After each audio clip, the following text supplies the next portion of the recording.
জুলাই সনদ অবিলম্বে আদেশ জারি করে জাতীয় নির্বাচনের পূর্বে গণভোট দিতে হবে। আমরা শুনতে পাচ্ছি একটি দলকে খুশি করার জন্য সরকারের অভ্যন্তরের কেউ কেউ গণভোটকে উপেক্ষা করে একই দিনে জাতীয় নির্বাচন এবং গণভোটের প্রহসনের পায়তারা করছেন।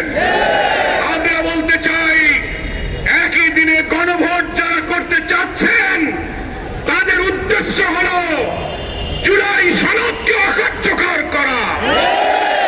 এক সাগর রক্তের বিনিময়ে যে জুলাই সনদে বিদ্যমান রাষ্ট্র কাঠামো পরিবর্তন করে রাষ্ট্র সংস্কারের যে ঐতিহাসিক ঘটনা ঘটেছে, একই দিনে গণভোট যারা চাচ্ছেন তারা জুলাই সনদকে অকার্যকর করতে চান। এই অপরিণামদর্শী পথ থেকে ফিরে এসে আগামী নভেম্বরে গণদাবি অনুযায়ী আপনি গণভোট দিন। তার আগে রাষ্ট্রপতির আদেশে জুলাই সনদ আদেশ জারি করুন, তারপর জাতীয় নির্বাচন দিন। তাহলেই জনগণের ভোটে নির্বাচিত জনপ্রতিনিধির মাধ্যমে নতুন বাংলাদেশের মানবিক বাংলাদেশ যে প্রতিষ্ঠিত হবে, ফ্যাসিবাদের এই সন্ত্রাসী রাজনীতির চির বিদায় দেবে জনগণ দেশ থেকে। আমি সরকারকে সেই আহ্বান জানিয়ে